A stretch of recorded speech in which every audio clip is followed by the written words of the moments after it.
Inilah gereja yang kulihat, gereja yang dibangun di atas dasar Yesus Kristus sebagai batu penjuru dan gembala agung, yang altarnya selalu penuh dengan orang-orang yang bertobat dan hatinya haus dan lapar akan Roh Kudus, yang menaikkan pujian dan penyembahan dengan penuh cinta karena karyanya di atas kayu salib yang sempurna. Inilah gereja yang kulihat, gereja yang menjadi rumah doa dan pemulihan bagi suku-suku bangsa dan bahasa. Rumah tempat kita semua bersatu hati, tumbuh bersama sampai serupa Kristus dan memenangkan jiwa. Yang sakit akan disembuhkan, yang lemah akan dikuatkan, saling menopang dan berbagi sebagai kesatuan tubuh Kristus dengan Yesus Kristus sebagai kepala. Inilah gereja yang kulihat, yang api kegerakan kasih-Nya tidak pernah padam dari generasi ke generasi, dan kerinduan hatinya untuk melayani dan menjangkau jiwa-jiwa yang terhilang. Gereja yang seperti lumbung Yusuf, selalu diberkati dan menjadi berkat. Gereja yang mengabarkan pesan kebenaran Injil Kristus melalui media, kebudayaan, pendidikan, marketplace, keluarga, politik, dan kesehatan. Gereja yang berdampak dan menjadi terang dan garam. Dan gereja yang kulihat itu adalah kita.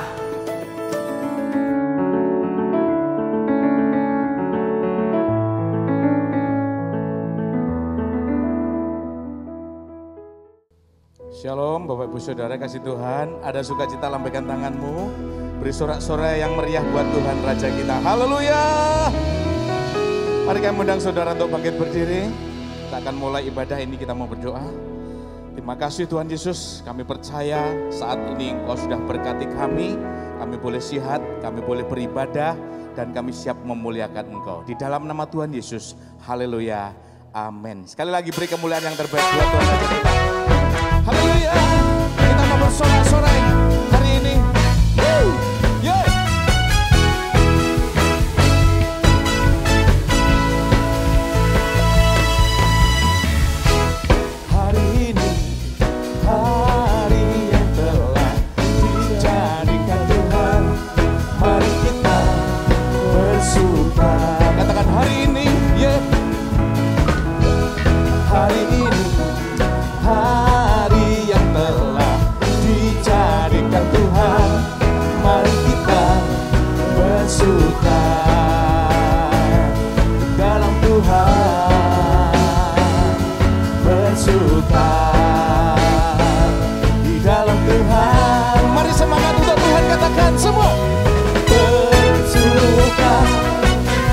Bersuka dalam Tuhan, mari bersuka, bersuka citalah. Lagi katakan, bersuka, bersuka dalam Tuhan, sekarang bersuka, bersuka citalah. Haleluya, mari lebih lagi untuk Tuhan kita.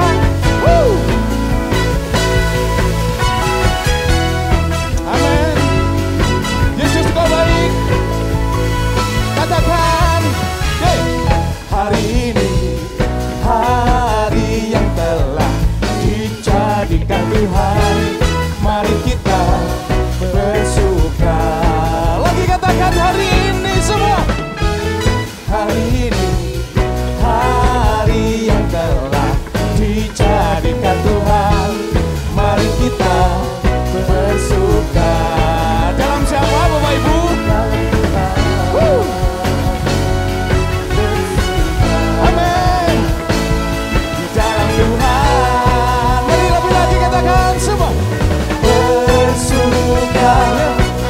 Bersuka dalam Tuhan, mari bersuka, bersuka citalah, bersuka, bersuka, bersuka dalam Tuhan, sekarang bersuka, bersuka citalah. Katakan lebih, bersuka, ya, bersuka dalam Tuhan, mari bersuka, bersuka Mari semua katakan untuk Tuhan kita.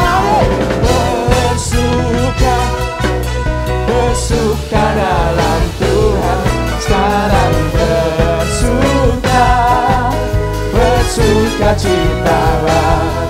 Sekarang bersuka, sekarang bersuka, sekarang bersuka, bersuka citalah.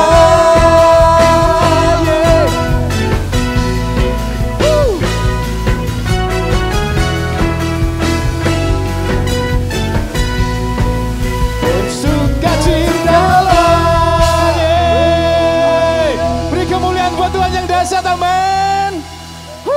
Mau lebih lagi untuk Tuhan? Beri kemuliaan untuk Tuhan. Amin. Mari pagi ini kita lebih lagi untuk Dia. Sebab Tuhan hadir di tempat ini, Tuhan ada bersama dengan kita saat ini. Haleluya. Boleh lompat saudara semua.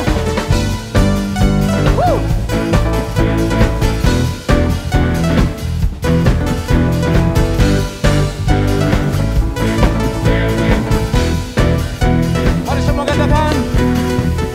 Melukis cakrawala, merangkai jagat raya, pencipta alam semesta. Mari katakan, pemilik kehidupan, pemilik kehidupan, yang sanggup menyelamatkan jalan-jalan kebenaran. Mari semua katakan untuk Tuhan kita. Kami rindukan kuasa lawatan-Mu, kebangkitan pasti terjadi. Oh, katakanlah dan bertapa, Tuhan dan berkuasa, saat hati bersatu menaikkan pujian, berlembut dipatahkan, mujizat dinyatakan. Semua katakan, Yesusnya.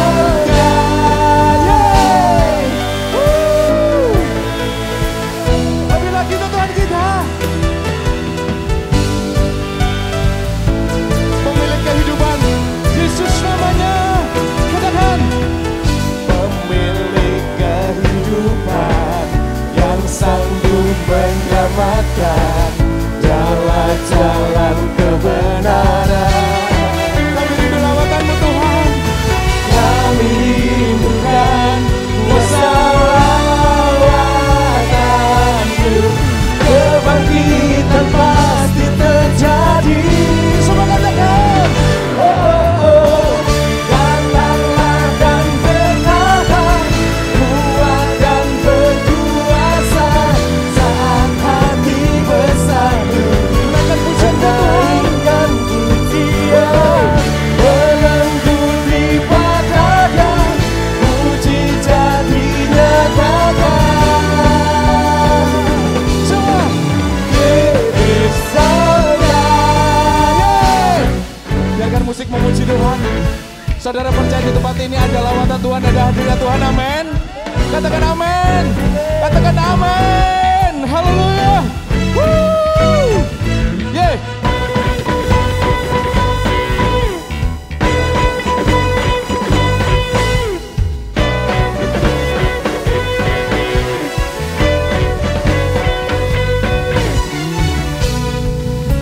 Tuhan kita dahsyat. Tuhan kita berkuasa.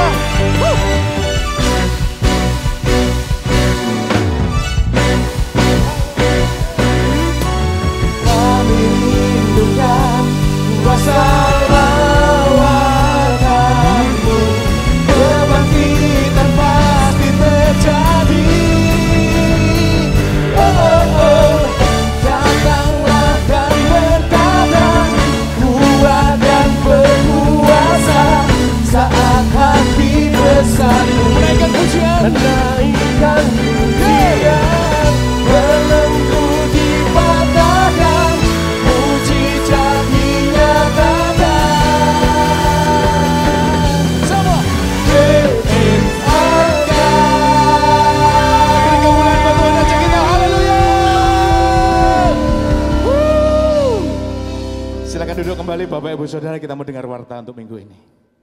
Shalom jemaat Tuhan, inilah beberapa informasi warta gereja untuk minggu ini. Pelayanan baptis akan dilaksanakan kembali di minggu pertama di bulan Mei. Bagi jemaat yang ingin dibaptis bisa mendaftar ke admin gereja. Doa dan puasa 40 hari sudah dimulai tanggal 8 April 2021 dengan tema Kasih Tuhan yang Mempersatukan. E-book panduan doa puasa dapat diminta ke admin gereja. Ibadah kopi tatap muka akan dilaksanakan hari Selasa 20 April 2021 pada pukul 6 sore dengan pembicara Bapak Paulus Wiratno dari Bali. Persembahan dan perpuluhan dapat dikirim ke rekening kas gereja di BCA nomor rekening 19697777779 atas nama GBI Bethany Glora. Bagi jemaat yang diberkati dengan program yang ada di channel YouTube Geraha Bethany Glora, jangan lupa untuk like, share, dan subscribe. Demikian warta Geraha Bethany dalam sepekan. Tuhan Yesus memberkati. Offline dong. Lebih suka ibadah offline. Offline dong. Bisa ketemu yang lain aja, lebih seru. Aku suka ibadah offline karena lebih seru aja gitu. Kita bisa kayak ketemu teman-teman, terus bisa memuji bareng gitu di suatu tempat secara bersamaan. Nek nggak ibadah offline tuh rasanya kayak kurang lengkap gitu, nggak bisa loncat-loncat bareng, muji Tuhan bareng sih. Sorak-sorak itu soalnya bisa lompat-lompat, terus bisa ketemu teman-teman, terus hadirat Tuhannya itu semakin kayak kerasa gitu loh. 11 8 1000 11. Kenangan yang paling seru itu waktu changing my life, karena waktu itu yang khotbah itu Citanti pokoknya. Jadi intinya tuh mau merubah hidupku 180 derajat gitu loh. Lebih ke itu sih, ke pelayanan gitu. Aku kayak lebih setiap memori yang seru gitu di pelayanan mesti aku ingat terus sampai sekarang. Mencuci piring, menjadi asyar, bikin ular-ular. Habis ibadah ada coffee break. Tunggu. Kita punya kabar gembira loh. Kita bakalan ada ibadah vlog perdana loh. Setiap hari Minggu jam 10 pagi di lantai 2 Geraha Bethany Glora. Jangan lupa ikuti protokol kesehatan ya, yaitu memakai masker, menjaga jarak aman, mencuci tangan sebelum ibadah. Tetap dalam hadirat Tuhan ya. Tuhan Yesus memberkati. Dadah. Mari kita mau siapkan hati kita lebih lagi. Kita mau buka firman Tuhan tinggal dalam hidup kita. Haleluya. Terima kasih Tuhan Yesus.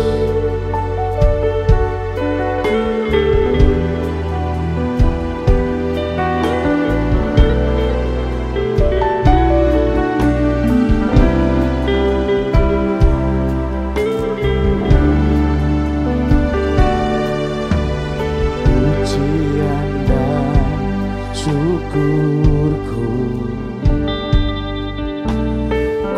bawa padamu.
persembahkan untuk Engkau Bapa, Raja di atas segala raja. Yesus namanya yang gak pernah berubah dari dulu sekarang sampai selamanya. Kuasa cinta kasihnya tetap sama. Haleluya.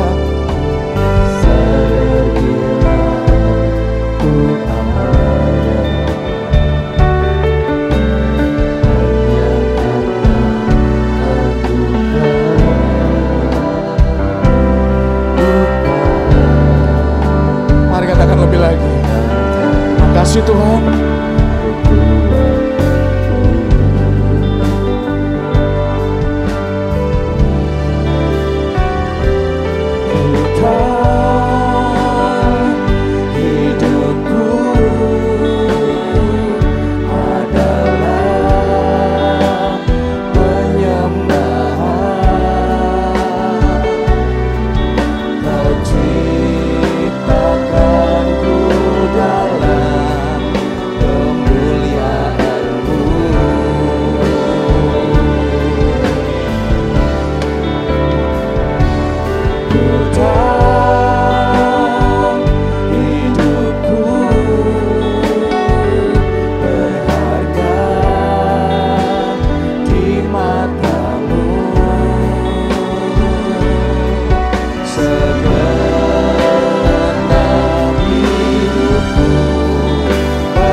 Mari katakan, ku tahu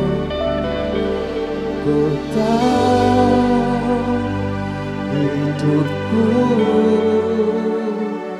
adalah penyembahan. Kau ciptakanku dalam kemuliaan-Mu.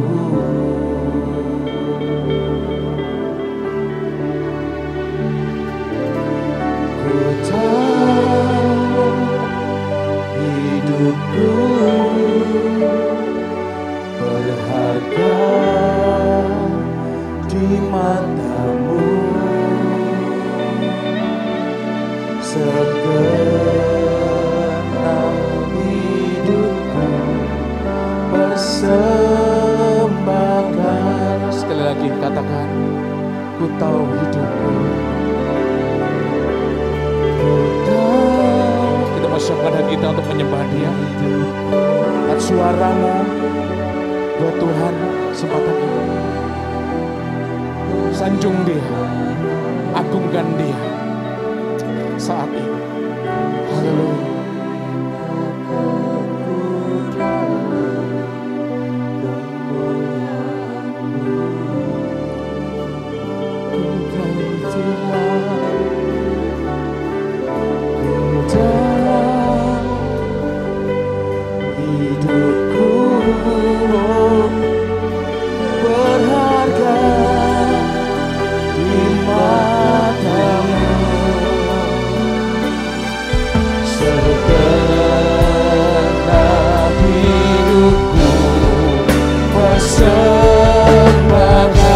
Mari lebih lagi untuk Tuhan.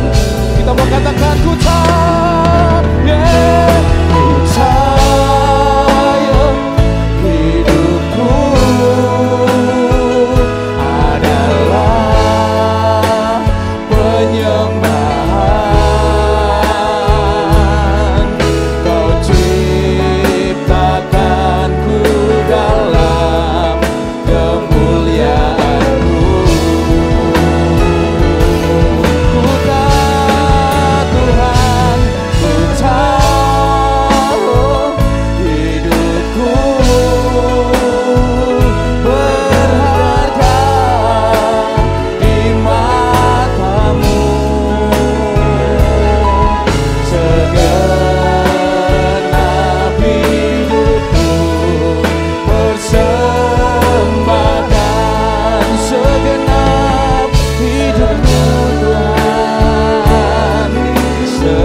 Yes, makasih Tuhan, makasih Bapa, Kau baik, sangatlah baik.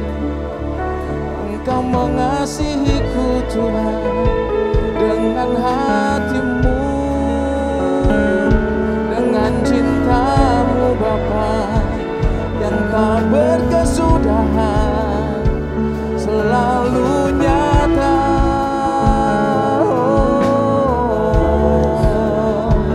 Selalu baru dan tak berubah, tetap selamanya. Lama sando, si pikira lama sande, si para lama sando.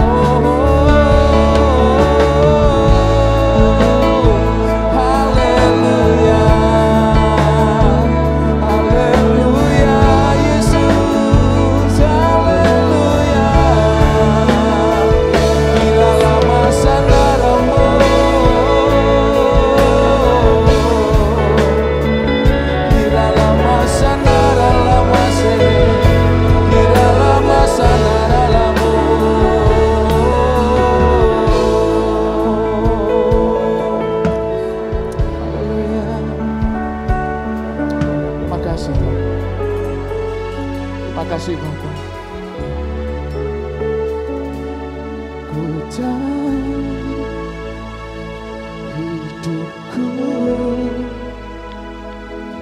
adalah penyembahan. Kau ciptakanku dalam kemuliaan-Mu. Ku tahu hidupku. Mari saudara kami untuk bangkit berdiri, kita siapkan firman Tuhan. Ku tahu hidup kami berharga di mata-Mu Tuhan, di hati-Mu Tuhan. Kami untuk hamba-Nya. Segenap hidup kami persembahkan buat Engkau.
Kami tahu Engkau sedang ada hadir di tengah-tengah kami, sedang mengasihi, menyatakan kasih setia-Mu dalam setiap kehidupan kami Tuhan.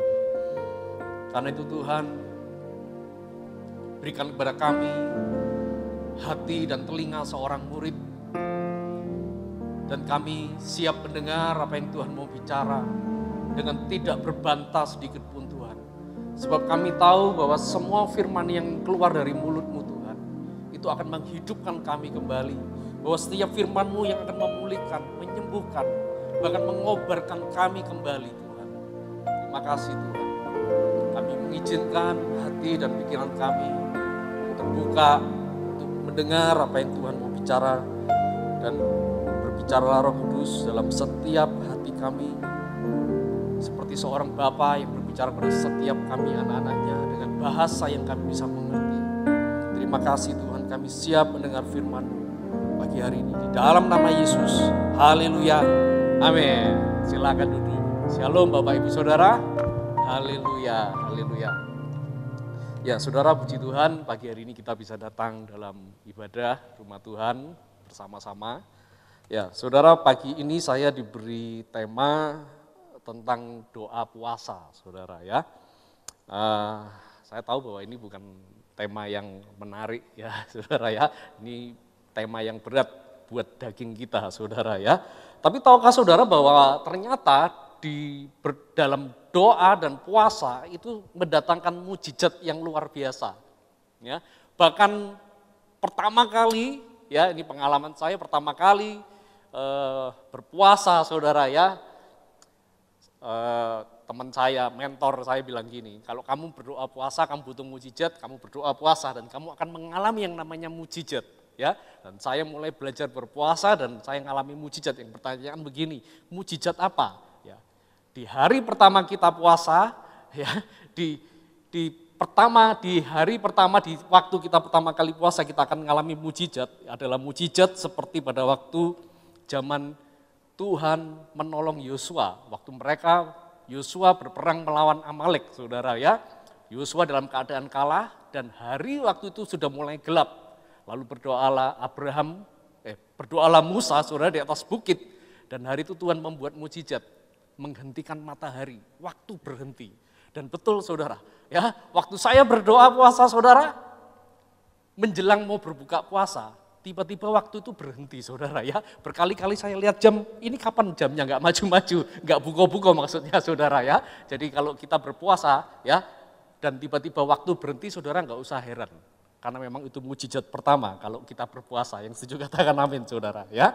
Haleluya. Nah, saudara, topik puasa ini adalah topik yang seringkali disalah mengerti orang Kristen, bahkan diabaikan, bahkan dihindari bagi banyak kalangan orang Kristen, saudara. Anak-anak Tuhan sendiri, saudara.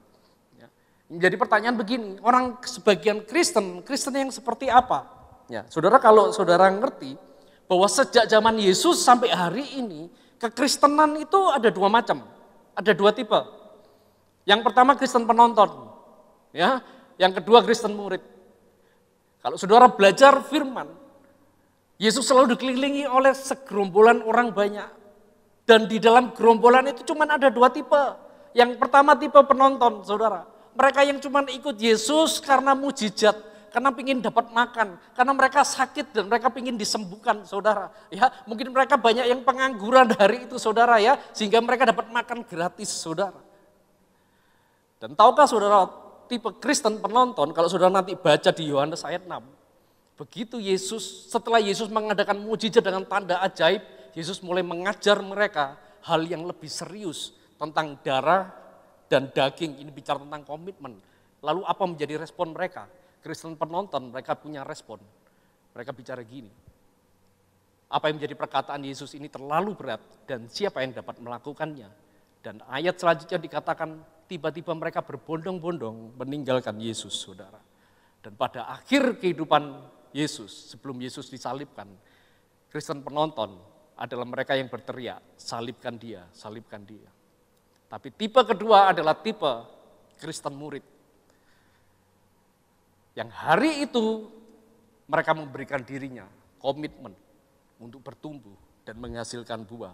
Dan pada akhir dalam kehidupan mereka, saudara, mereka memberikan hidupnya dan dipakai Tuhan menjadi rasul. Saudara bisa lihat ya, dua hal yang sangat berbeda. Yesus belum ngomong tentang penderitaan, Yesus belum mengajar mereka tentang aniaya, baru bicara tentang mau gak kamu komitmen lebih lagi. Dan mereka mulai meninggalkan Tuhan. Nah, saya pikir bahwa berpuasa bukanlah topik yang menarik kalau kita cuma sebagai Kristen penonton. Berdoa dan berpuasa akan menjadi topik yang luar biasa dan yang dibutuhkan, yang kita butuhkan kalau kita menjadi Kristen murid. Saya percaya bahwa di tempat ini semua saudara Kristen murid. Yang setuju katakan amin, saudara. Amin, saudara. Ya. Agama lain kalau kita tahu orang Islam mereka sedang berpuasa, hari ini mereka sedang mengadakan ibadah puasa mereka, saudara.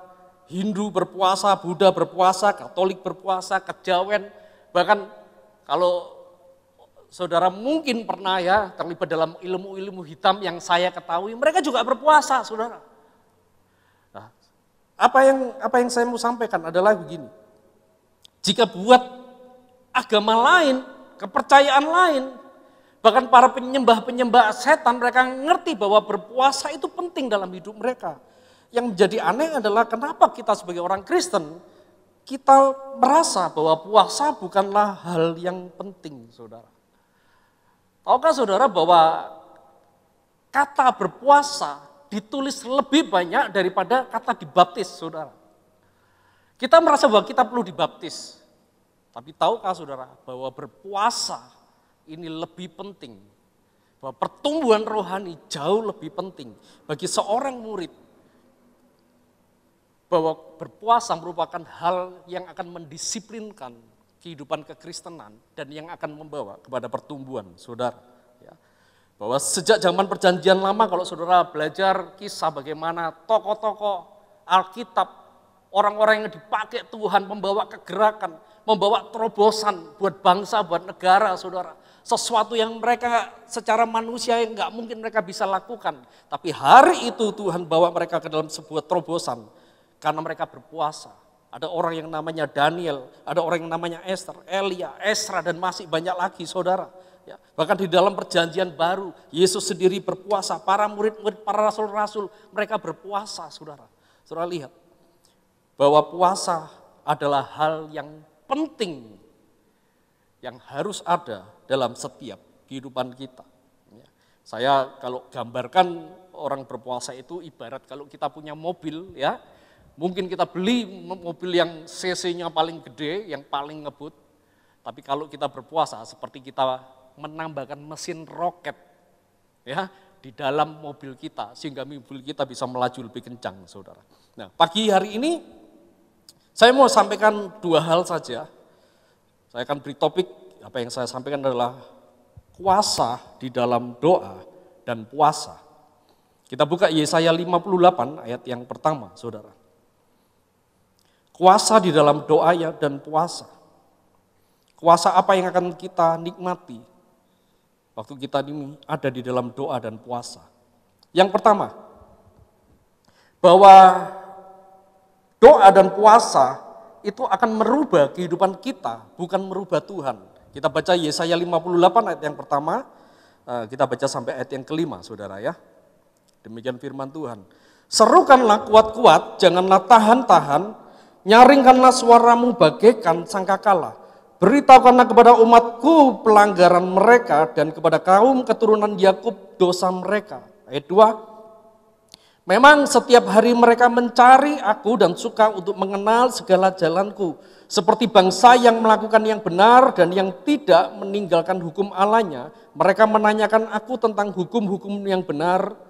Mereka suka mendekat menghadap Allahnya. Tanyanya ayat 3, mengapa kami berpuasa dan engkau tidak memperhatikan juga? Mengapa kami merendahkan diri dan engkau tidak mengindahkan juga? Sesungguhnya pada hari puasamu engkau masih tetap mengurus urusanmu dan kamu mendesak-desak semua burumu. Sesungguhnya kamu berpuasa sambil berbantah dan berkelahi serta memukul dengan tinju dengan tidak semena-mena. Dengan caramu berpuasa seperti sekarang ini, suaramu tidak akan didengar di tempat tinggi. 5. Sesungguhnya inikah berpuasa yang kukehendaki dan mengadakan hari merendahkan diri. Jika engkau menundukkan kepala seperti gelaga dan membentangkan kain karung dan abu sebagai lapik tidur, sungguh-sungguh itukah yang kau sebutkan berpuasa, mengadakan hari yang berkenan kepada Tuhan. Tuhan hari itu menegur bangsa Israel dengan cara yang keras. Bahkan dikatakan ayat yang pertama dikatakan, sampaikan, serukanlah teguranku pada bangsa ini. Sebab mereka berpuasa dengan cara yang enggak benar. Tuhan menegur umatnya karena mereka menjalankan puasa hanya dengan pura-pura, hanya sebagai roh agamawi, saudara. Dikatakan mereka seolah-olah mencari Tuhan, mereka seolah-olah mendekat dan mau mengenal Tuhan. Sepertinya, ya, tadi ayat 2 tadi katakan saudara ya. Tapi di dalam hatinya mereka nih ngomong gini sama Tuhan, Tuhan kenapa toh kita nih harus berpuasa, sementara Tuhan gak pernah jawab doa saya. Kenapa kami ini harus berpuasa merendahkan diri, kalau Tuhan tidak pernah mengindahkan pergumulan kami. Ya, berapa banyak seringkali kita juga punya pikiran yang sama. Saya dulu berpikir begini, apa bedanya sih doa dengan puasa atau doa dengan tidak puasa? Ya. Kalau sama-sama berdoa dengan makan lebih enak, kenapa kok kita nggak berdoa dengan perut kenyang? Setuju saudara ya? Betul ya? Kenapa sampai harus mengosongkan perut? Karena dulu saya pikir bahwa itu cuma hal yang jasmani, saudara. Tapi ternyata enggak, saudara. Bahwa apa yang Tuhan mau kita berpuasa bukan sekedar kita ini enggak makan dan enggak minum. Seperti yang sama yang dilakukan oleh bangsa Israel di ayat ini. Cuman sekedar mereka enggak makan, enggak minum, lalu mereka berdoa dan mereka berharap Tuhan mendengar karena mereka mengalami yang namanya penderitaan daging, saudara. Karena mereka merasa bahwa Tuhan, aku sudah menderita, dan mereka pikir Tuhan pasti jawab doa mereka. Nah, tahukah saudara, orang-orang penyembah Baal juga melakukan hal yang sama. Mereka suka menyakiti diri sendiri, merajah tubuh mereka berdarah-darah, dan mereka berdoa karena mereka pikir kalau mereka menderita, berdoa dalam penderitaan tubuh, dewanya menjawab. Tapi Tuhan katakan, kamu pikir aku menjawab doamu, karena kamu hanya cuman telat makan. Lalu apa yang Tuhan mau, saudara? Bahwa berpuasa itu bukan mengubah Tuhan, bukan membuat Tuhan lebih kasihan dalam setiap kehidupan kita. Tapi yang Tuhan mau adalah berpuasa, adalah merubah setiap kehidupan kita. Inilah puasa yang kehendaki kata Tuhan. Sebab kamu berpuasa cuman gak makan, sementara tetap kamu marah, kamu emosi, kamu tetap menindas, tetap melakukan urusan-urusanmu, mendesak-desak buruhmu, kata firman Tuhan. Kamu tetap berbantah, tetap berkelahi. Karena itu, puasa yang bagaimana yang Tuhan mau?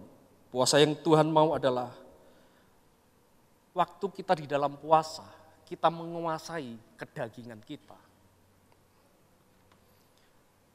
Menguasai kedagingan itu memang gak gampang, saudara. Memang gak gampang. Tapi bukankah kita ini disebut sebagai murid? Apa arti murid? Arti murid adalah kita menerima kedisiplinan. Kita menerima firman, enak gak enak. Justru firman yang bagus adalah firman yang paling gak enak buat daging kita. Tapi kalau kita ini berhasil menguasai daging kita, maka mujizat itu akan terjadi dalam setiap kehidupan kita. Ya. Ingat saudara ya, saudara dan saya ini manusia roh, yang punya jiwa dan punya tubuh. Ya, jangan dibalik. Kita ini bukan manusia daging yang punya jiwa dan punya roh. Ya saudara, enggak saudara. Ya, itu binatang saudara. Mereka punya tubuh dan punya roh saudara. Tapi kita, saudara dan saya, kita adalah manusia roh. Yang artinya bahwa roh ini harus lebih kuat. Roh ini yang harus mengatur daging kita, bukan daging yang mengatur roh kita saudara. Dan jalan bagaimana supaya supaya roh ini terlatih kuat dan daging ini bisa nurut. Firman Tuhan katakan adalah dengan berpuasa. Berbicara tentang latihan, kita perlu berlatih, saudara. Ya, saya dulu waktu SMA, saya masuk sebuah sekolah yang ternyata, saudara ya, sekolah saya itu adalah sekolah yang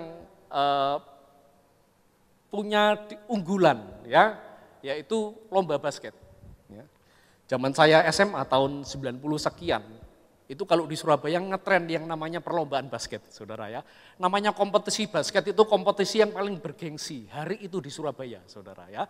Sehingga banyak perusahaan-perusahaan besar berani mengadakan event dan mereka berani ngasih hadiah yang terbesar, saudara. Ya. Kepada sekolah-sekolah pertandingan antar pelajar yang menang basket. Nah, waktu kami masuk satu SMA, maka semua murid itu dites. Ya. Kami punya namanya olahraga wajib. Namanya olahraganya basket, saudara. Ya. Nah, kami dites satu persatu, termasuk saya, saudara. Ya.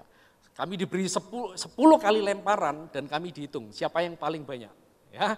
Yang terbanyak yang di bawah 7 atau di bawah 5 nggak akan lolos, saudara ya. Nah, saya masukkan bola, 10 kali lemparan, saudara. Tahukah saudara? Yang luar biasa saya cuma bisa masuk 1, saudara ya. Saya cuma gol 1, saudara ya. Tapi sesudah saya, teman sekelas saya, ini teman baru. Dalam 10 kali lemparan dia bisa masuk 10, saudara. Bahkan yang lebih luar biasa. Ya, tim panitia yang menyeleksi guru olahraga saya, dia jajal, mencoba. Ini anak diberi bola dari tengah lapangan, coba kamu masukkan. Ini yang disebut dengan 3 point, saudara ya. Jadi sekali masuk nilainya 3. Kalau itu di luar lingkaran ring, saudara ya. Dan ini anak bisa dengan mudah memasukkan bola dan dia berkali-kali bisa melempar 3 point, saudara. Kami begitu kagum, saya kagum. Wow, kok bisa?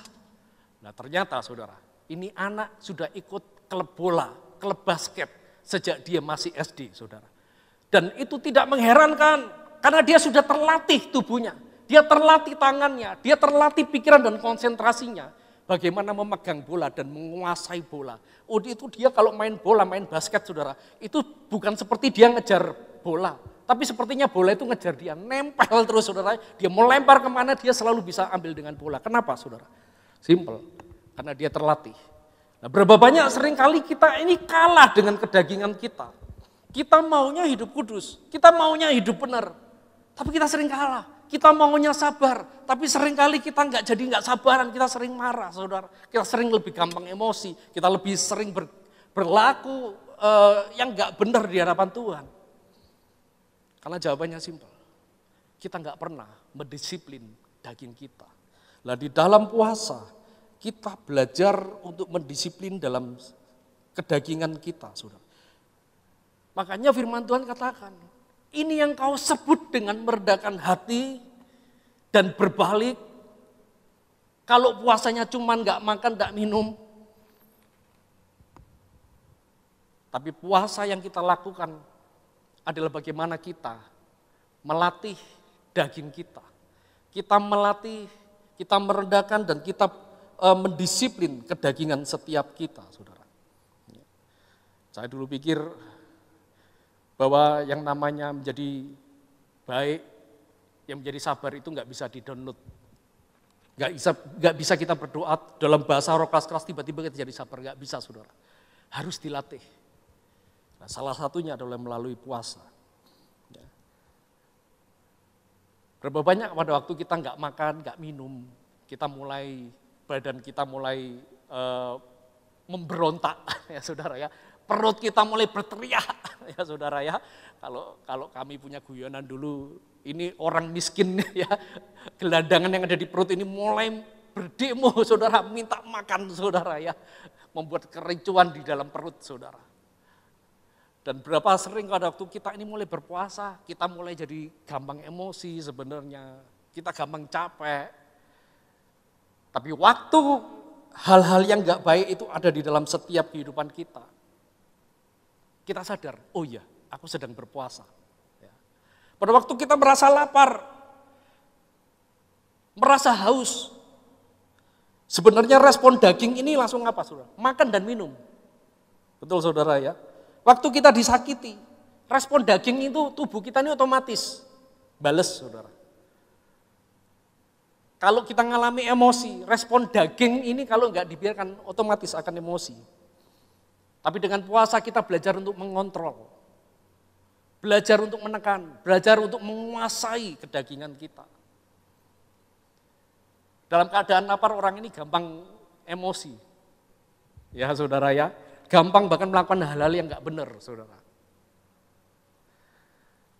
Tapi waktu kita lapar, sebenarnya waktu kita ini langsung pingin cari makan, cari minum yang enak. Ya saudara ya, kita menguasai, kita membelokkan dari hal keinginan daging menjadi apa yang menjadi keinginan roh. Kita sadar, oh ya aku lapar bukan karena aku telat makan, bukan karena aku nggak sempat makan. Tapi supaya kita ini melatih bahwa kalau kita lapar, kita haus, kita nggak langsung memuaskan kedagingan kita, tapi kita mulai berdoa. Kita mulai memuaskan roh kita, saudara. Dengan doa, dengan pujian, penyembahan, dengan firman, saudara. Dan ini memang nggak gampang, harus dilatih. Setiap waktu, setiap saat perlu dilatih, saudara. Sampai kapan? Sampai kita ini menjadi kuat. Karena teman saya seorang yang berlatih setiap hari dari siang dan malam. Dia lulus, dia menjadi atlet basket nasional, saudara. Bahkan sampai kepada pelatnas. Sementara saya yang nggak pernah latihan, ya, cuman jadi penonton. Saya cuman nggak dapat apa-apa, hanya cuman bisa menonton teman saya menang, saudara. Saya berdoa setiap saudara saya, kita menjadi pemenang. Yang setuju katakan amin, saudara. Amin. 2 Korintus 12 ayat 9. 2 Korintus 12 ayat yang ke-9, demikian firman Tuhan. Tetapi jawab Tuhan kepadaku, cukuplah kasih karuniaku bagimu, sebab justru dalam kelemahanlah kuasaku menjadi sempurna. Sebab itu terlebih suka aku bermegah atas kelemahanku, supaya kuasa Kristus turun menaungi aku. Ini yang dilakukan oleh Paulus. Paulus hari itu sedang mengalami yang namanya kelemahan tubuh di dalam hidupnya. Oh kalau kita tahu, oh Paulus hebat, luar biasa. Dia tumpang tangan orang sembuh, saudara. Dia nginjil orang bertobat, saudara. Dia di penjara bisa terbuka sendiri, saudara. Tapi kalau kita lihat semua apa yang Tuhan kerjakan dalam kehidupan Paulus, itu enggak lepas dari apa yang dia sudah bayar harganya, saudara. Bahkan Paulus katakan, aku disesah, aku dilempari batu, dirajam batu, lebih dari semua rasul yang pernah ada, saudara. Tapi Paulus tetap kuat. Berapa banyak seringkali kita ini, Kristenan kita ini cuman cemen, saudara. Ya, kita belum dilempari batu, belum dianiaya, belum difitnah. Kita bahkan belum dipenjara karena iman kita.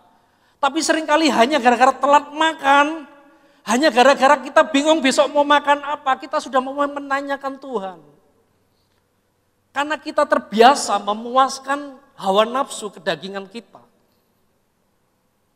Dan saya mau katakan, hal yang paling gampang, yang paling basic, yang paling sederhana, belajar menguasai kedagingan kita adalah menahan lapar. Yang setuju katakan amin, saudara ya. Memang gak gampang, tapi perlu dilatih. Itulah kekristenan, saudara. Kekristenan adalah sebuah perjalanan. Bukan bim salah bim lalu kita menjadi hebat. Enggak. Rasul Paulus, dia mengalami apa yang namanya kelemahan tubuh dalam hidupnya. Tapi dia enggak memberontak kepada Tuhan. Bahkan mungkin sampai dalam mati, di dalam kematiannya. Paulus katakan dia enggak sembuh loh, saudara. Tapi apa yang membuat Paulus kuat? Karena dia terbiasa melatih kedagingannya, saudara. Dia merendahkan, saudara, kedagingannya, saudara. Apa yang menjadi kelemahan mungkin bagi dunia adalah sebuah kebodohan. Tapi justru bagi Tuhan yang namanya kelemahan adalah kekuatan. Apa yang menjadi kelemahan bagi daging kita mungkin bukan sesuatu yang bagus. Tapi sebenarnya bagi roh kita, kelemahan daging adalah hal yang luar biasa, saudara. Kadang-kadang kita perlu belajar untuk menjadi lemah. Hanya dengan cara yang sederhana, berpuasa. Dan hal yang jasmani yang paling mudah adalah dengan berpuasa dan yang akan menghasilkan hal rohani yang paling luar biasa, saudara. Ya, sebab nanti kita akan melihat ada kuasa yang besar pada waktu kita ini masuk di dalam doa dan puasa, saudara. Nah, sebelum saya masuk ke poin yang kedua, ada sebuah cerita saudara ya. Hiduplah dua orang ini kerjaannya sebagai pemotong pohon. Saudara. Yang satu sudah tua, tapi yang satu masih muda. Nah yang masih muda ini dengan sombongnya, ya dia nantang sama yang tua. Saudara. Ayo kita buat pertandingan. Ya, dalam sehari dari pagi sampai malam, nanti jam 6, siapa yang bisa motong paling banyak pohon, dinobatkan sebagai the best pemotong pohon. Nah, yang tua oke, ya, karena yang muda pede dengan kekuatannya, karena dia merasa masih muda, punya kekuatan. Singkat cerita mereka mulai memotong pohon pertama dengan kecepatan yang sama, saudara. Memotong pohon pertama, kedua, dan ketiga. Ya, yang muda ini begitu potong selesai pohon pertama, dia langsung potong pohon kedua, selesai potong kedua langsung potong pohon ketiga, dan seterusnya. Tapi sementara yang tua, setelah dia potong pohon pertama, dia berhenti 10 menit, saudara. Setelah itu dia potong lagi pohon kedua, setelah itu dia berhenti lagi 10 menit. Yang muda lihat tuh. Dia nggak bakal bisa menang dari saya, nggak bisa kalahkan saya, dia bilang. Karena dia selalu berhenti. Kenapa dia berhenti? Jangan-jangan dia nggak kuat. Tapi tahukah saudara, begitu menjelang malam, selesai ini pertandingan, setelah dihitung berapa banyak pohon yang bisa mereka tebang berdua, ternyata jumlah yang ditebang oleh yang tua lebih banyak daripada yang muda. Kenapa saudara?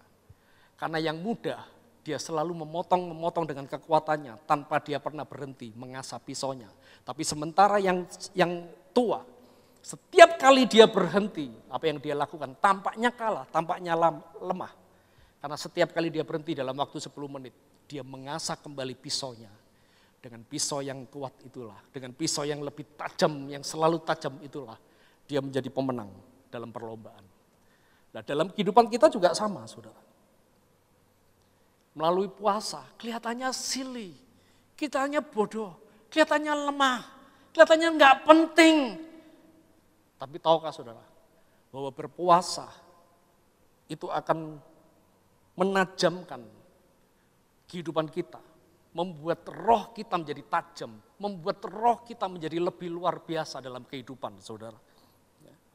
Nah, ada sebuah cerita di dalam Matius 17 ayat 15 sampai yang 21, ya nanti saudara langsung baca ada di rumah. Ini cerita tentang bagaimana waktu Yesus turun dari bukit setelah dia berdoa, orang banyak itu datang berkerumun.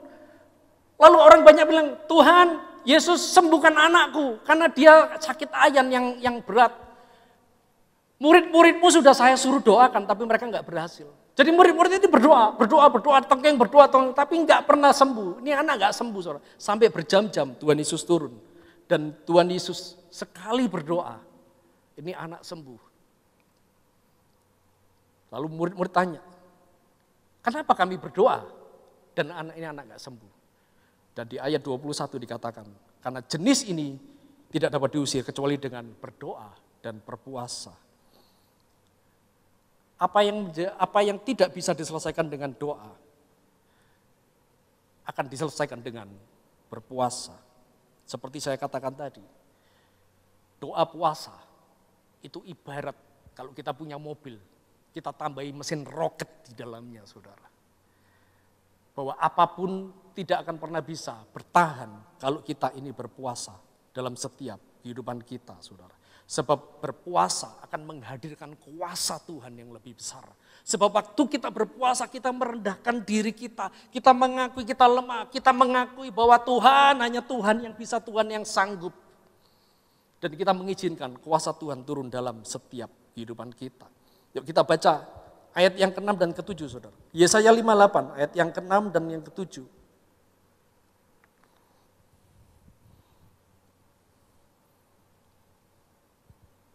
Yesaya 58 ayat yang ke-6, berpuasa yang kukehendaki ialah supaya engkau membuka belenggu-belenggu kelaliman dan melepaskan tali-tali kuk, supaya engkau memerdekakan orang yang teraniaya dan mematahkan setiap kuk.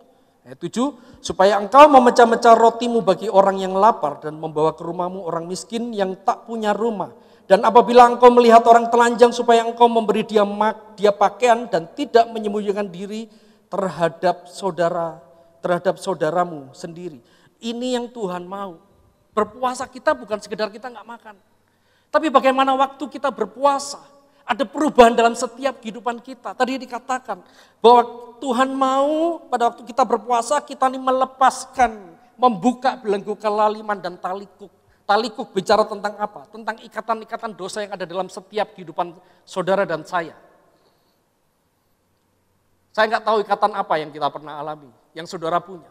Mungkin itu ikatan dengan rokok, mungkin ikatan dengan obat, narkoba. Saudara sadar bahwa itu sebenarnya nggak baik, tapi kita tahu kita nggak bisa lepas. Bertahun-tahun kita bergumul, kita nggak lepas. Kita mungkin terikat dengan kelainan seksual, percabulan. Kita mungkin terikat dengan kepahitan yang kita nggak pernah bisa lepaskan, saudara. Tapi melalui puasa, Tuhan bilang, akan ada kuasa yang mengalir. Kelihatannya sulit, saudara. Ya kita baca terus. Supaya engkau memerdekakan setiap orang yang teraniaya. Ini bicara tentang menolong orang. Kita pikir bagaimana kita bisa menolong orang kalau kita sendiri dalam keadaan buruk. Tapi Tuhan mau waktu kita berpuasa, kita nggak memperdulikan kehidupan kita. Artinya bahwa berpuasa itu harus punya tujuan. Bukan sekedar nggak makan, nggak minum. Ambil sebuah beban, taruh sebuah beban. Beban yang pertama bisa tentang kehidupan kita. Kalau kita sadar ada yang perlu dilepaskan, masuk di dalam doa puasa. Izinkan Tuhan berbicara, izinkan Tuhan yang mengerjakan dalam setiap kehidupan kita, saudara. Dan yang ketiga, tujuan dari kita berpuasa adalah apa? Dikatakan supaya engkau memecah-mecah rotimu bagi orang lapar dan membawa ke rumahmu orang miskin yang tidak punya rumah. Memberi pakaian, berbagi hidup, berbagi berkat, memberi pakaian kepada mereka yang telanjang, saudara. Dan tidak bersembunyi jika kita tahu saudara kita membutuhkan, saudara. Bukan sekedar selfish kepada diri sendiri. Tapi waktu kita berpuasa, mungkin kita pikir, wah lumayan, kita berhemat. Jatah makan pagi, jatah makan siang, gak hilang.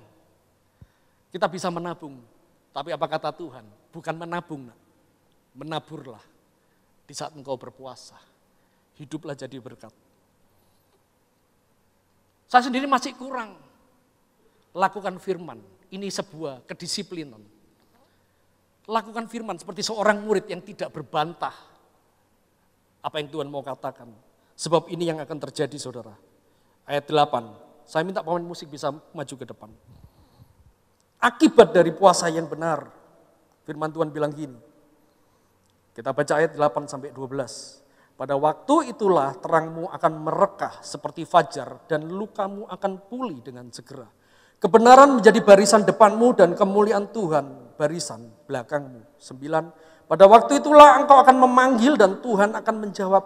Engkau akan berteriak minta tolong dan ia akan berkata, ini aku. Apabila engkau tidak lagi mengenakan kuk kepada sesamamu dan tidak lagi menunjuk-nunjuk orang dengan jari dan memfitnah. 10. Apabila engkau menyerahkan kepada orang lapar apa yang kau inginkan sendiri dan memuaskan hati orang yang tertindas, maka terangmu akan terbit dalam gelap dan kegelapanmu akan seperti rembang tengah hari.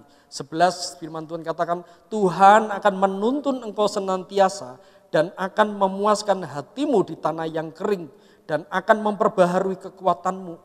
Engkau akan seperti taman yang diairi dengan baik dan seperti mata air yang tidak pernah mengecewakan. Ayat 12. Engkau akan membangun reruntuhan yang sudah berabad-abad dan memperbaiki dasar yang diletakkan oleh banyak keturunan. Engkau akan yang disebut yang memperbaiki tembok yang tembus, yang membetulkan jalan supaya tempat itu dapat dihuni. Saudara lihat, saya minta pemain musik bisa play something. Firman Tuhan bilang gini. Waktu engkau meredakan dirimu, berpuasa bukan karena sekedar agamawi, bukan sekedar karena ini program gereja, tapi kita sadar bahwa ada sesuatu yang perlu dilepaskan, ada perlu sesuatu yang dirubah dalam hidup kita, ada yang perlu dilepaskan, mungkin itu kuk dalam keluarga kita, mungkin itu kutuk di dalam bisnis pekerjaan kita. Mungkin itu kutuk atau sakit penyakit, dalam kesehatan sakit penyakit. Tuhan bilang, datang. Mungkin kita sudah berdoa berkali-kali, berdoa, orang lain mendoakan, hamba Tuhan mendoakan, saudara. Tapi itu tidak terjadi apapun yang baik. Mungkin ini perlunya waktu kita berpuasa. Bukan sekedar gak makan, gak minum. Tapi kata Tuhan, katakan, pada waktu kita berpuasa, rendahkan hati kita. Lepaskan. Kalau ada kepahitan, lepaskan, saudara. Kalau ada sakit hati, lepaskan pengampunan. Lepaskan masa lalu. Lepaskan segala amarah.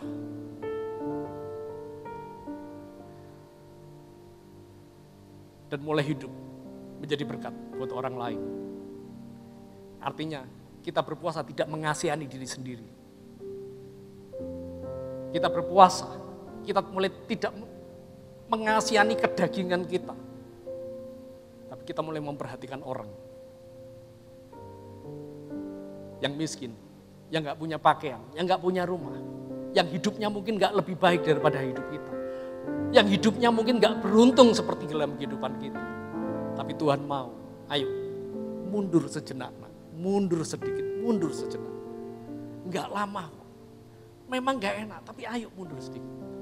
Untuk sebuah terobosan, sebab dikatakan bahwa terang itu akan datang seperti fajar. Tuhan akan menjadi panglima, menjadi barisan di depan kita. Akan menjadi barisan depan. Dan engkau tidak akan mengalami tahun-tahun kering. Mungkin hari ini apa yang menjadi kekeringan dalam setiap kehidupan kita. Bisnis kering, keluarga kering, rumah tangga kering, apapun yang kering. Saudara sudah berdoa, saudara sudah beribadah, sudah memberi perpuluhan, dan banyak hal sudah bisa lakukan. Mungkin satu hal yang sangat penting yang kita lupa. Dan hari ini kita dengar, ayo kita berpuasa. Amin saudara. Bahkan di ayat 12 katakan, engkau akan membangun reruntuhan yang sudah berabad-abad. Artinya waktu kita nih ada dalam sebuah kedisiplinan, mengalahkan kedagingan, dan mengizinkan roh Tuhan itu bekerja luar biasa. Dikatakan, dimanapun kita berada dikatakan, kita menjadi orang yang memperbaiki tembok yang tembus. Tembok yang tembus ini tembok yang roboh, saudara.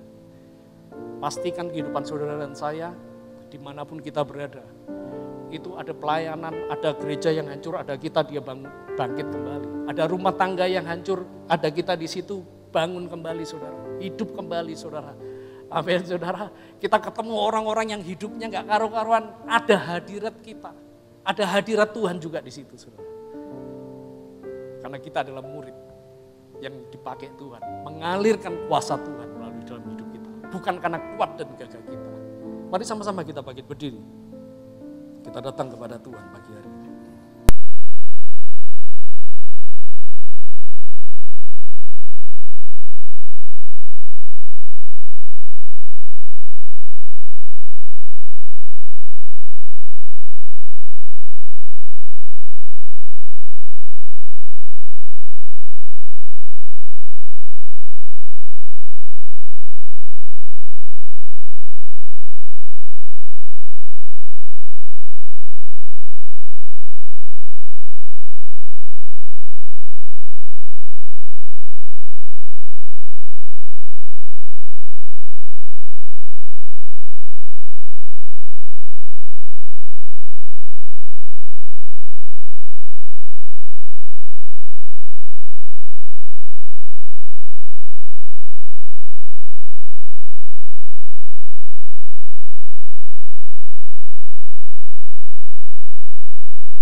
Ya Bapak Ibu, kita akan sebentar melihat video peduli kasih yang kita lakukan untuk NTT. Nah, saya juga mengucapkan terima kasih buat Bapak Ibu Saudara yang dengan penuh antusias ya kita semua bisa mendukung, bisa berbagi untuk saudara-saudara kita yang ada di NTT yang sedang mengalami musibah.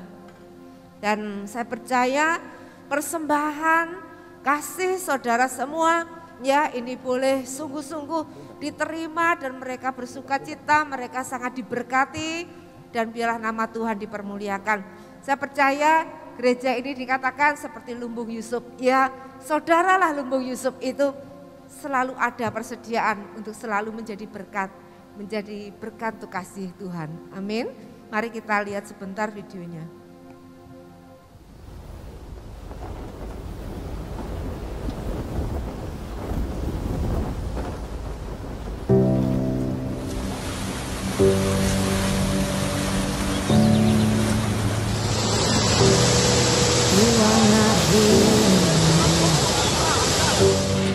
Never been a moment you were forgotten. You are not old.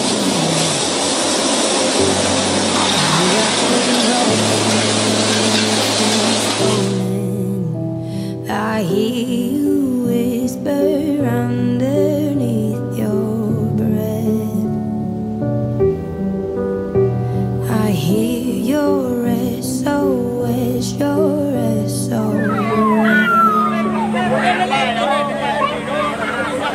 I will send out an army to find you in the middle of the darkest night. It's true, I will rescue you. There is no distance that cannot be covered over and over. You're not defenseless. I'll be your shelter, I'll be your armor. I hear you whisper underneath your breath. I hear your SOS, your SOS. I will send out an army to find you in the middle of the darkest night. It's true, I will rescue you. I will never stop marching to reach you in the middle of the hardest fight. It's true, I will rescue you. I Oke, hear Bapak Ibu, Bapak Mama, kami dari Yayasan Api Kasih Karunia. breath. I hear you whisper you have nothing left.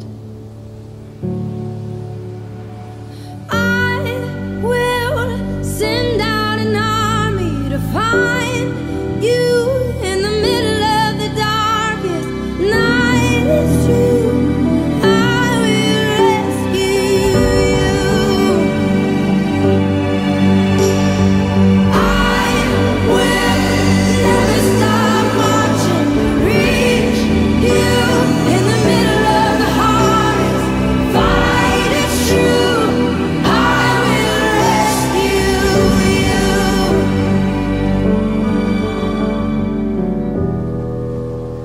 Oh, I will rescue you.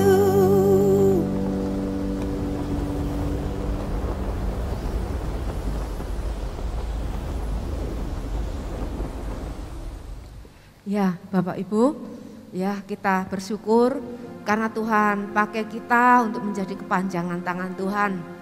Misi kita lewat aplikasi Karunia untuk ke NTT ya yang sudah 10 tahun, hampir 11 tahun kita kerjakan.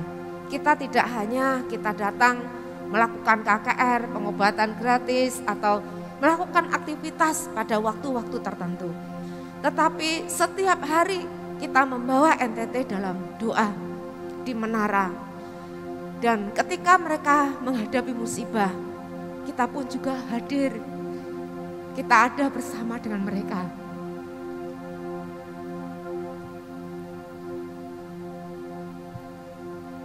Merupakan kasih karunia buat kita kalau kita bisa dipakai oleh Tuhan. Kita tetap dukung di dalam doa untuk saudara-saudara kita di sana. Dan kita percaya saatnya Tuhan akan pulihkan. Biarlah badai seroja yang saat ini sedang terjadi, yang kelihatannya itu menghancurkan, meluluh lantakkan, membuat mereka menderita.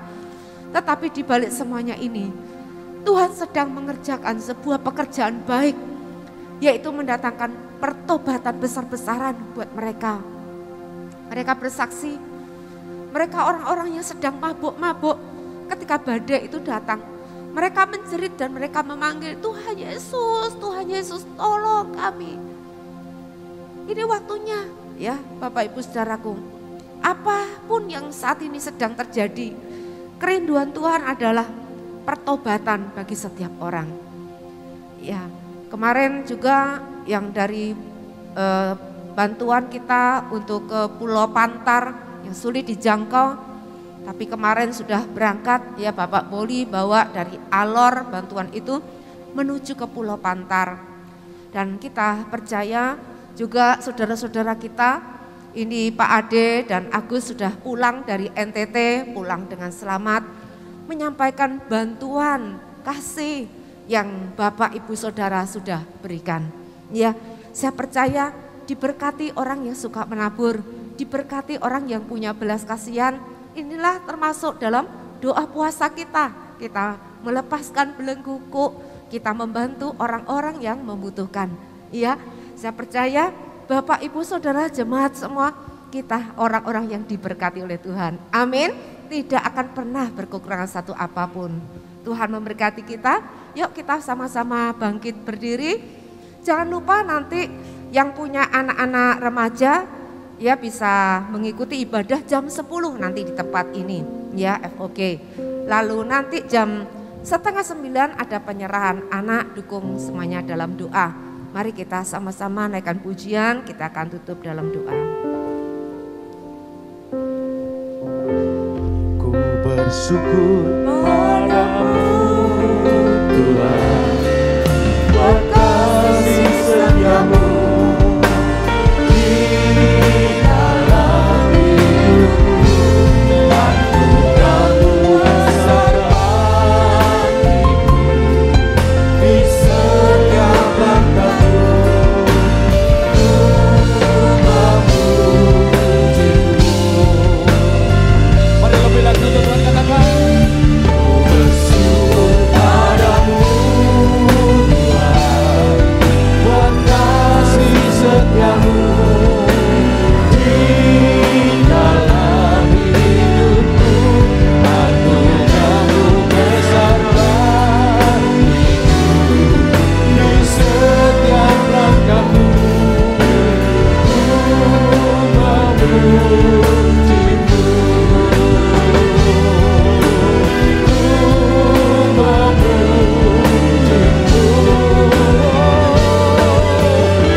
Ibadah ini kami merasakan hadirat Tuhan, lawatan Tuhan buat setiap kami. Kami rasakan kasih Tuhan begitu hebat atas kami. Terima kasih, kami bersyukur. Kami sebentar kami akan meninggalkan tempat ini. Kami datang di rumah Tuhan, kami juga membawa persembahan kami.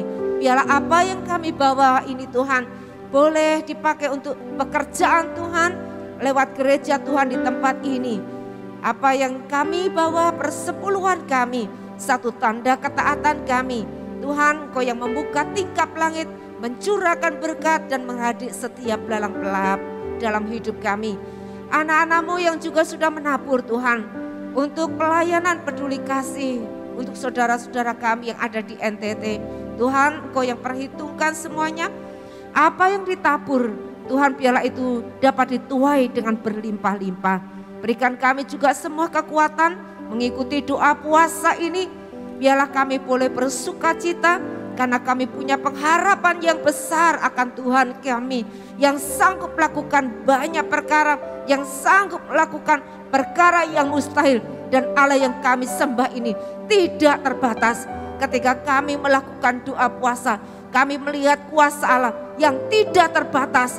Kami melihat apa yang tidak bisa diterobos akan dapat diterobos. Biarlah iman kami makin bertumbuh, mata roh kami menjadi semakin terbuka. Kami memiliki kepekaan, ketajaman. Dan biarlah Tuhan Yesus Engkau sendiri terus tuntun kehidupan kami masuk dalam rencana-rencana Tuhan yang ajaib. Terima kasih Tuhan. Terima kasih. Mari Bapak Ibu Saudaraku, kita mengangkat tangan kita. Percaya anugerah Tuhan besar atas kita semuanya.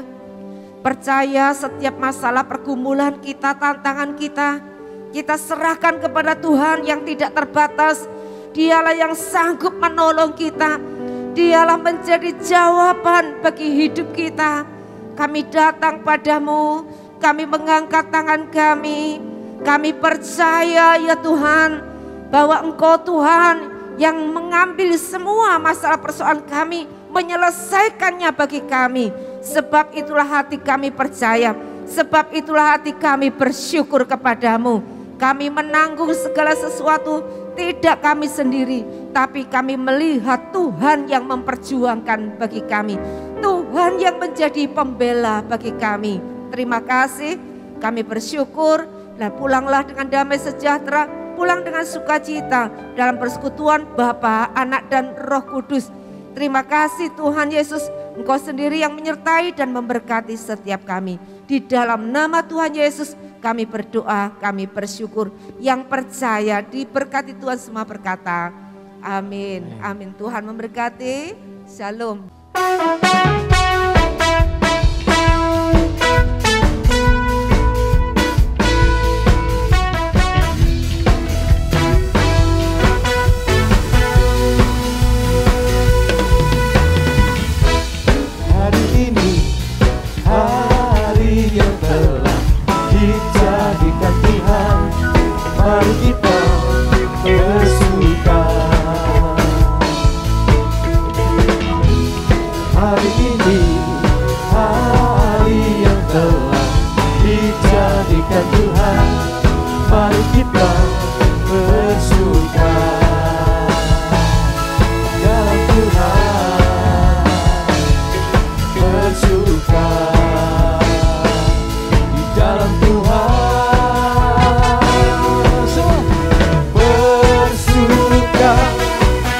Bersuka dalam